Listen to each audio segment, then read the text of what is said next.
ഇന്നത്തെ ന്യൂസ് പേപ്പറിൽ തന്നിട്ടുള്ള കുറച്ച് കറണ്ട് അഫെയർ ചോദ്യങ്ങളാണ്. ദേശീയ മനുഷ്യാവകാശ കമ്മീഷൻ ചെയർമാനായി നിയമിതനായത് വി രാമസുബ്രഹ്മണ്യമാണ് ദേശീയ മനുഷ്യാവകാശ കമ്മീഷൻ ചെയർമാനായി നിയമിതനായത്. വളരെ ഇമ്പോർട്ടൻ്റ് ആയിട്ടുള്ളൊരു ചോദ്യമാണ്, ശ്രദ്ധിച്ചു വയ്ക്കുക. ജസ്റ്റിസ് അരുൺ മിശ്രയ്ക്ക് പകരക്കാരനായാണ് വി രാമസുബ്രഹ്മണ്യത്തിൻ്റെ നിയമനം.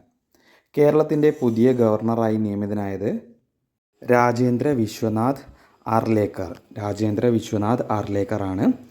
ആരിഫ് മുഹമ്മദ് ഖാൻ ഒഴിഞ്ഞ സ്ഥാനത്തേക്കാണ് രാജേന്ദ്ര വിശ്വനാഥ് വരുന്നത്. ഈയിടെ അന്തരിച്ച ജിമ്മി കാർട്ടർ ഏത് രാജ്യത്തിൻ്റെ മുൻ പ്രസിഡൻ്റായിരുന്നു? US-ൻ്റെ 39ാം പ്രസിഡൻ്റായിരുന്നു ജിമ്മി കാർട്ടർ. 39ാം US പ്രസിഡൻ്റാണ് ജിമ്മി കാർട്ടർ. 2002 സമാധാനത്തിനുള്ള നോബൽ പുരസ്കാരം അദ്ദേഹത്തിന് കിട്ടിയിട്ടുണ്ട്. പ്രോ കബഡി ലീഗ് ജേതാക്കൾ ആരൊക്കെയാണ്? ഹരിയാന സ്റ്റീലേഴ്സാണ് പ്രോ കബഡി ലീഗ് ജേതാക്കൾ. പട്ന പൈറേറ്റ്സിനെ തോൽപ്പിച്ചാണ് ജയം. Haryana Steelers pro kabaddi league ജേതാക്കളായിട്ടുള്ളത്. US-ൻ്റെ ദേശീയ പക്ഷിയായി ഈയിടെ പ്രഖ്യാപിച്ചത് ഏതു പക്ഷിയെയാണ്? US-ൻ്റെ ദേശീയ പക്ഷിയായി ഈയിടെ പ്രഖ്യാപിച്ചത് ഏതു പക്ഷിയെയാണ്? വെള്ളത്തലയൻ കടൽപ്പരുന്തിനെയാണ് US-ൻ്റെ ദേശീയ പക്ഷിയായി ഈയിടെ പ്രഖ്യാപിച്ചത്.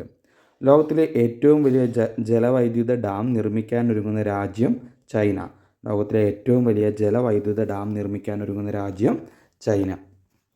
വളരെ ഇമ്പോർട്ടൻ്റ് ആയിട്ടുള്ള കുറച്ച് കറണ്ട് അഫെയർ ചോദ്യങ്ങളാണ്. നിർബന്ധമായിട്ടും പൂർണ്ണമായിട്ടും നോക്കി വയ്ക്കുക. മറ്റൊരു ക്ലാസ്സുമായിട്ട് വീണ്ടും വരാം. Thank you.